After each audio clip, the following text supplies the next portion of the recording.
there are organizations that are so entrenched in our lifestyles, companies, organizations, telcos, we can't just shut them off and say we're not willing to use that anymore. Well, not that we can't, but we won't. It's not. Could you imagine everybody boycotting their cell phones? No one's going to do that.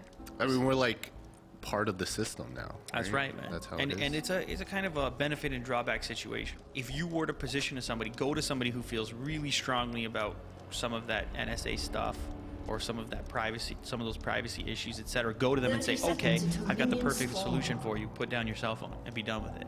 The benefits of the technology for most people still outweigh the drawbacks, even though those drawbacks seem to increasingly continue to increase as the benefits increase. You know what I mean? It's relative.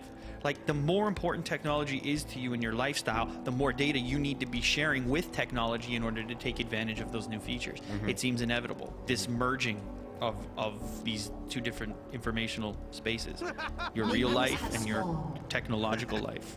This idea of being connected all the time and not having any way out of that. Like, sometimes I feel too connected to begin with, and anybody can interrupt you at any given time. You think about how many private moments you have that are uninterruptible. None.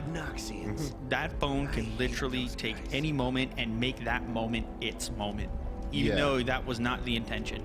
The phone has so much power over us, the rights that you give to it over you. We inevitably end up giving those rights away, even though oftentimes they're detracting from the value of the moment that we're in. And I don't know what's happening psychologically for that to occur, but it seems to be the case for everyone. I don't know very many people that have their phone ringing or have a notification go off and don't go and look immediately. Sometimes you'll catch yourself where you almost have a physical reaction to the thing happening.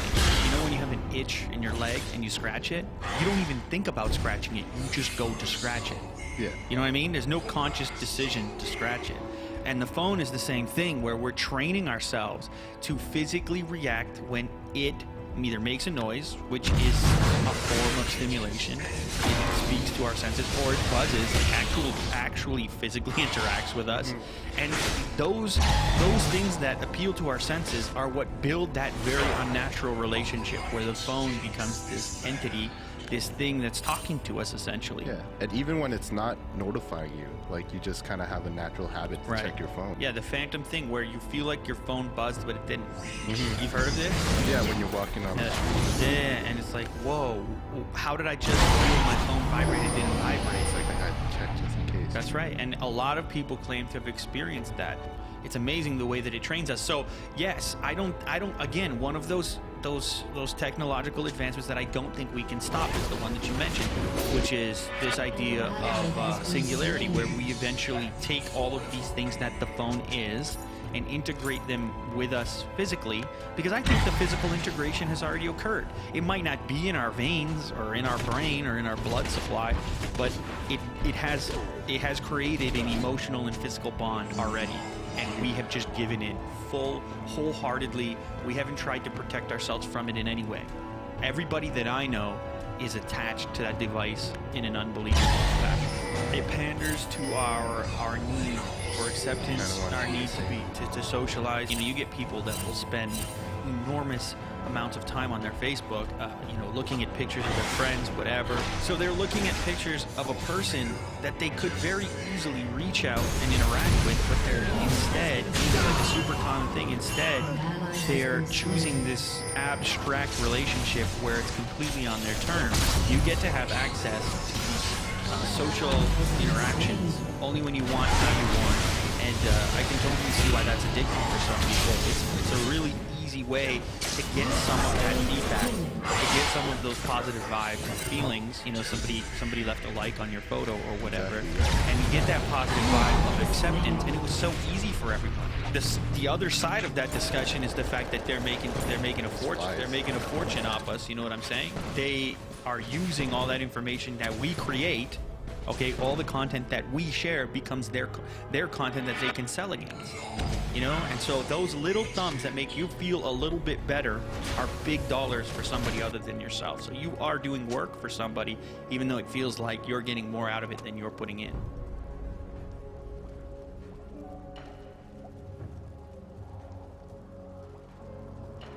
Enemy killing spree. Our light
Enemy killing spree. Shut down. An enemy has been slain. Double kill.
Has been slain.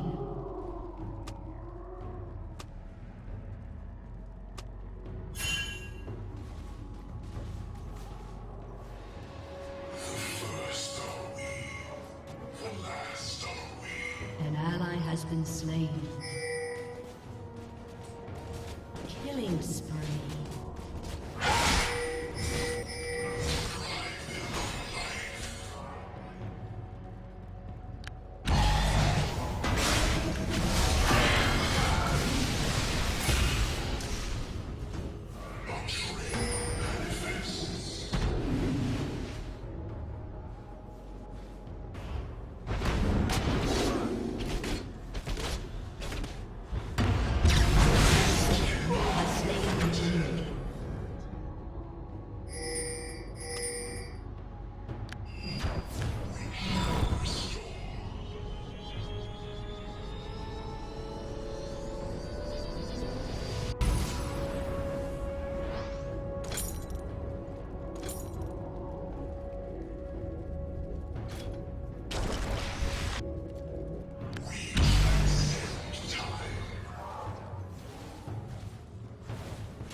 Has been slain.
Rampage.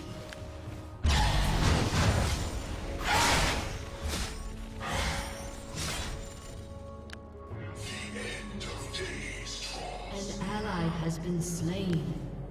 An enemy has been slain.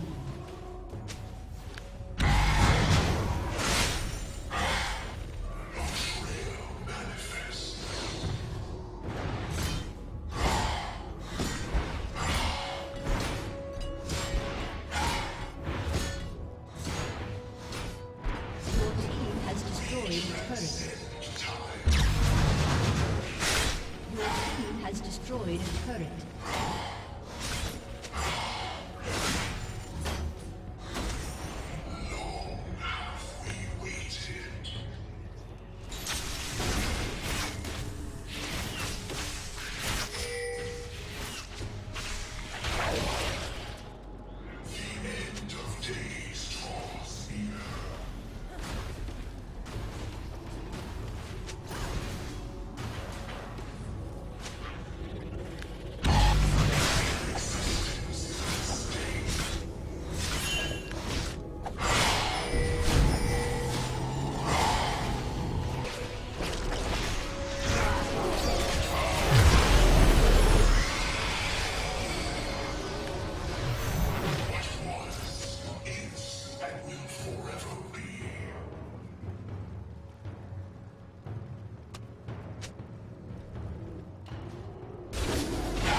been slain.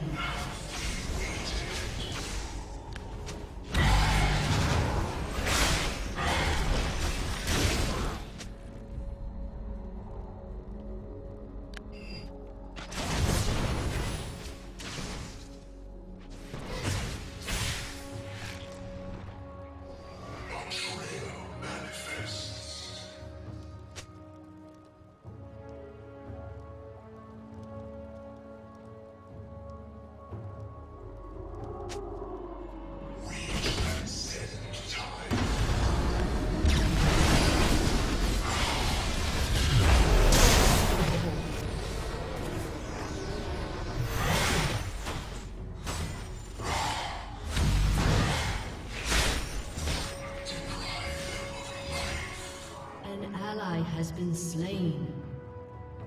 An enemy has been slain.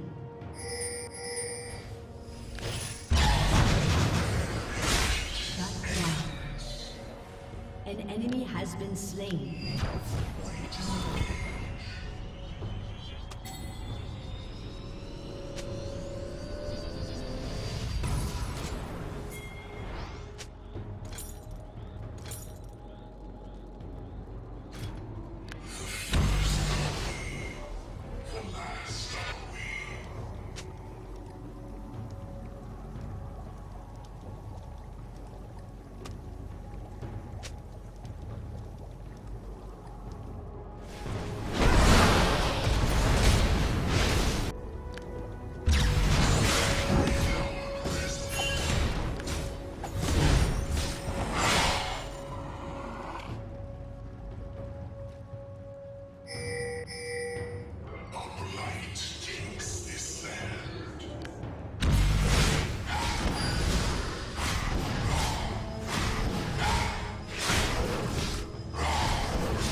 destroyed a turret. Triple kill.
turret has been destroyed.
kill.